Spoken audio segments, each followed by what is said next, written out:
Saya dengan Mercy Manus, kami mewakili generasi muda berharap kepada pemerintah dan seluruh instansi untuk bersinergi bersama-sama untuk mendukung dan melindungi akan generasi muda yang pada saat ini terjerat dalam pembulian, pelakor, dan kekerasan. Biarlah dengan pemerintah yang ada dapat mendukung kami generasi muda untuk tetap bersatu untuk melawan hal-hal yang tidak diinginkan. Kami berharap instansi dan institusi untuk sama-sama bersinergi untuk melawan dan memberantas sekaligus mendukung generasi muda dalam darurat moral. Pemuda Advent Jemaat Malaya. Selamatkan generasi muda.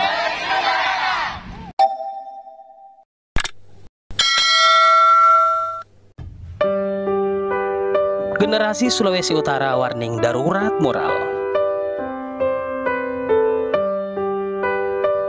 Kasus kekerasan di Sulawesi Utara kian menjadi. Ironisnya, para pelaku dan korban adalah perempuan dan tak sedikit di antara mereka di bawah umur. Kalau tidak ada pihak terkait melakukan edukasi tentang pentingnya moral di usia dini, akan seperti apa generasi di masa mendatang?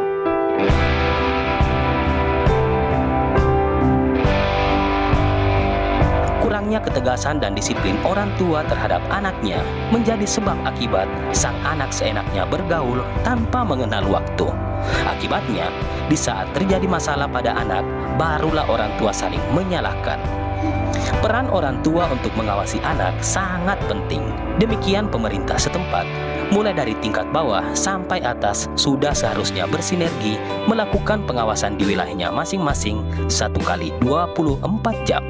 Hal ini penting demi mengantisipasi hal yang tak diinginkan terjadi.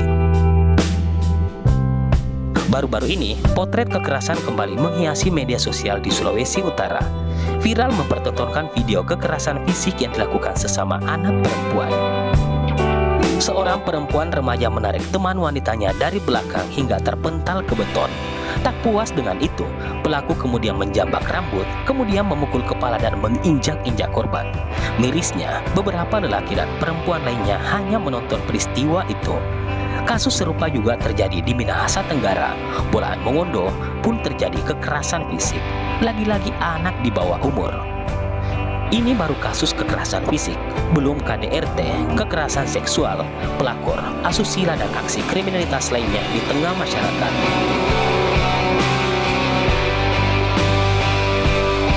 Instansi, institusi, dan pihak berkompeten lainnya sudah seharusnya bergerak cepat mencari jalan keluar agar hal serupa bisa secepatnya dicarikan solusi dan dikerjakan cepat, bukan cuma habis dicerita. Jika perlu, sisir dari hulu hingga ke hilir berulang-ulang.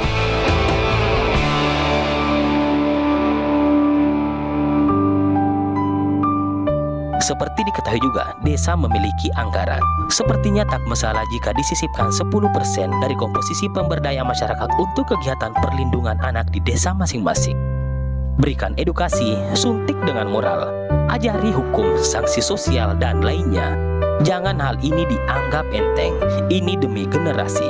Generasi adalah pondasi bangsa. Jika hanya didiamkan tanpa dikerjakan, akan seperti apa sosial pemimpin bangsa di masa mendatang? Tak ada salahnya dari sekarang saling mengingatkan, mulai dari diri sendiri atau mengintrospeksi diri, lalu ke anak dan orang sekitar. Sekali lagi, mari kita terus saling ingat mengingatkan sebelum hal yang tak diinginkan terjadi. Sebab, kalau bukan kita, siapa lagi? Dan kalau bukan sekarang, kapan lagi? Pendidikan dari orang tua lagi sih, lebih dilihat. Dan kalau rupa dulu kan ada pelajaran tuh di sekolah yang mengajarkan itu. Kalau sekarang kan saya rasa sudah ada tuh. Berarti harus lebih dipacu lagi untuk kurikulum yang terbaru akan pentingnya moral, Pak ya? Iya. Dan peranan orang tua juga pengaruh juga. Kalau tidak salah dulu ada PMP, terus PPKN, Pak ya? Sebenarnya itu lebih penting daripada pelajaran yang lain tuh. Soalnya walaupun ilmu tinggi tapi etika dan moral tidak ada kan sama. Siapa? Sementara itu, Ketua Lembaga Perlindungan Anak atau LPA Sulawesi Utara, Jul Tangkaliwang, saat dikonfirmasi mengakui jika generasi sulut di ujung tanduk darurat moral. Sangat perlu dibuatkan peraturan gubernur atau pergub sebagai salah satu langkah efek jerah pada para pelaku. Berikut percakapan channel Berbagi Cerita bersama Ketua LPA Sulut saat sedang dinas di luar kota di wilayah Bogor, Jawa Barat.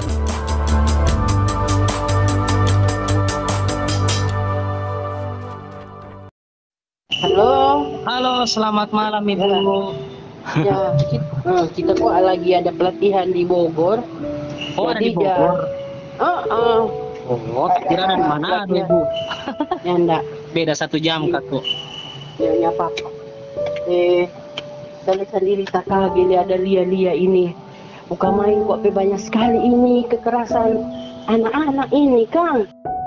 Jadi di mana-mana tuh di Bolmong, di Mitra, di Manado kan kalau kita lihat tadi dan ini kan DP intensitas dan rupa ujang dan banyak, iya toh. Iya.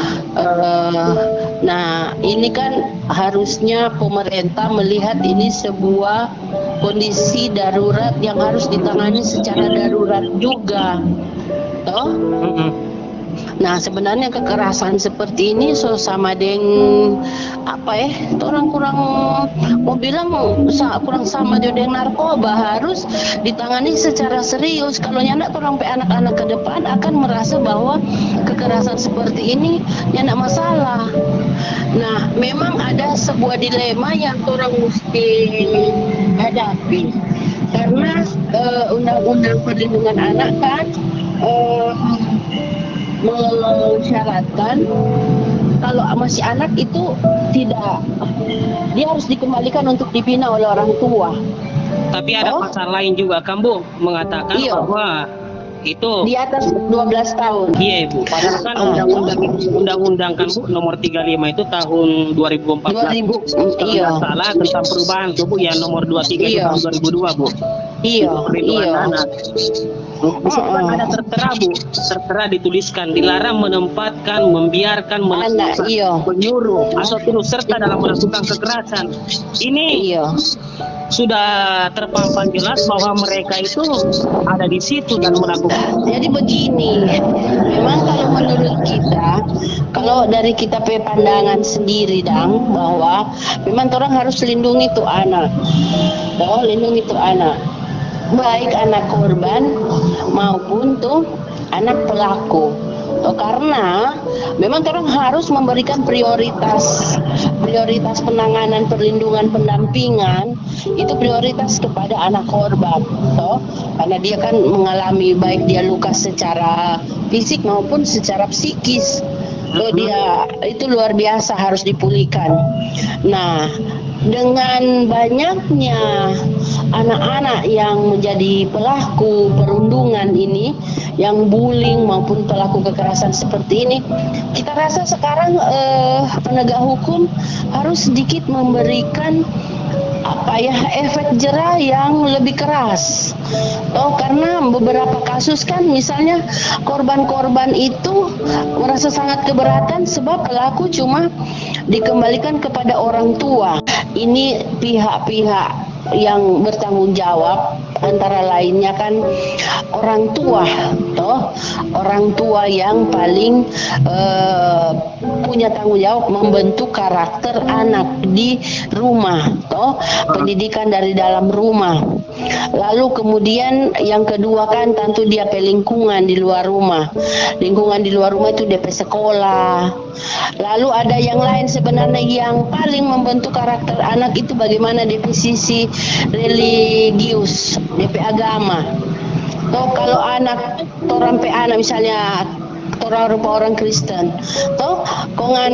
anak itu rajin sekolah minggu, diajari sopan santun bagus, dia nggak mungkin dia besar akan bertumbuh menjadi anak liar yang melakukan kekerasan kepada orang lain.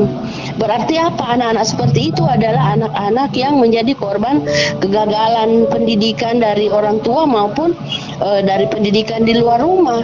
pendidikan di sekolah. Jadi harus semua pihak ini bertindak, merefleksikan, mengevaluasi diri. Kalau menurut kita. Kemudian bagaimana lagi penegak hukum? Mungkin kalau boleh mau bilang, Dang, harus ada efek jera yang lebih keras. Sebab baku-baku iko ini sudah.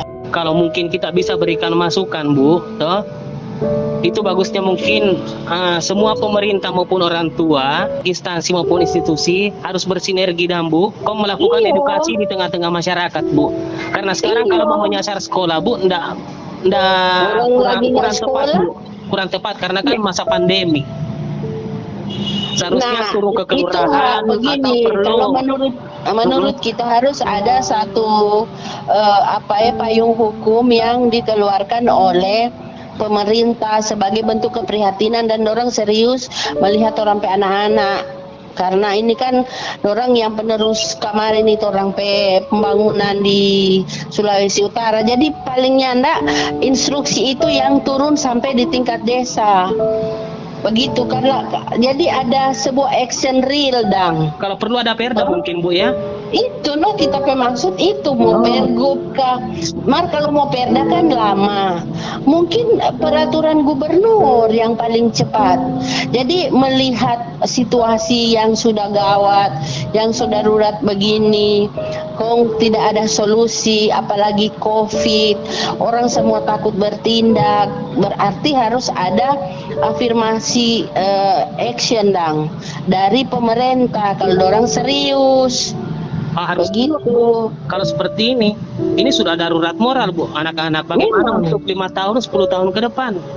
Iya, Jadi ancur sudah orang pe anak-anak yang sudah jadi parampuang, jadi sadis begitu. Kita sendiri ngeri ada lihat itu orang pe naik pitam begitu sampai injang-injang Sabu balik dan ini, Bu. Biasanya laki-laki yang keras ini justru pembulian. Ini perempuan jadi sadis sekali begitu ngeri sekali.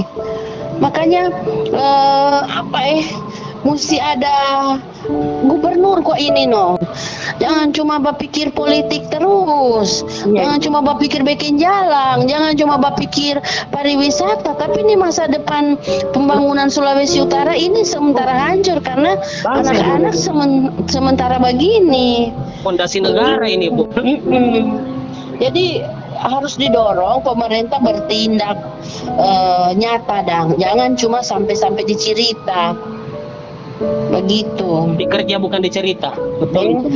Deng apa ngana tahu nih agama ini jadi politis soalnya berfungsi, jadi itu bimbingan pastoral di dalam torang pe institusi agama soalnya ada, misalnya rupa di Gemim cuma ada sibuk dengan di sidang sinode, cuma ada sibuk dengan tuh orang mau berkuasa sampai berapa puluh periode, tapi kemudian dia bimbingan pastoral sampai di tingkat keluarga itu nyana berjalan. Jadi itu lepas. Jadi ini kesalahan semua stakeholder. Memang semua orang semuanya yang berefleksi. Kalau rupa cuma orang ini kan orang bekerjanya tidak ada doi. Kalau pemerintah ada biaya, ada APBN, ada APBD, orang kesana kemari, orang kerelaan sendiri. Jadi orang jangkauan pun paling kepada korban-korban sangat terbatas.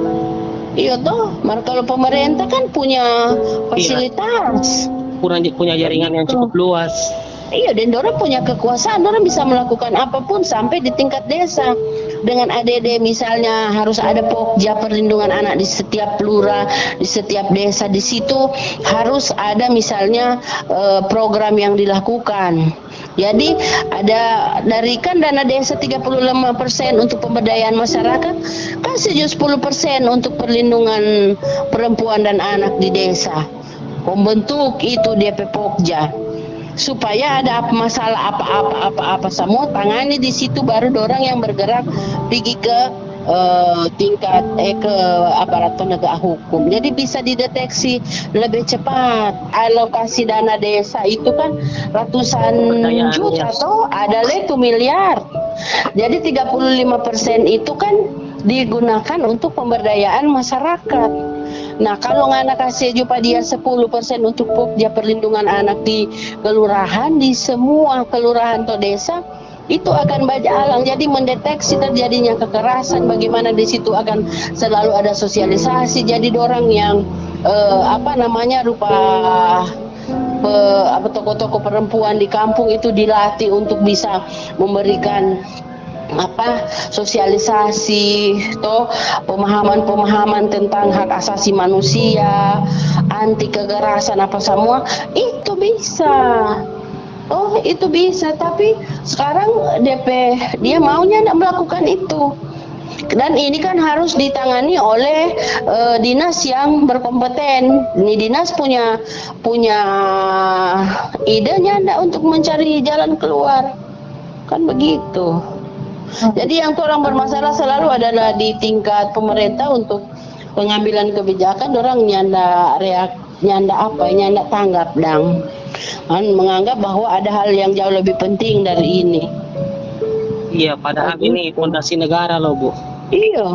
Generasi bangsa masa depan. Oke. Begitu Jo. Iya, Ibu. Makasih banyak. Iya. Oke, Dang. Yuk. Makasih banyak, Ibu. Selamat malam. Yuk, malam.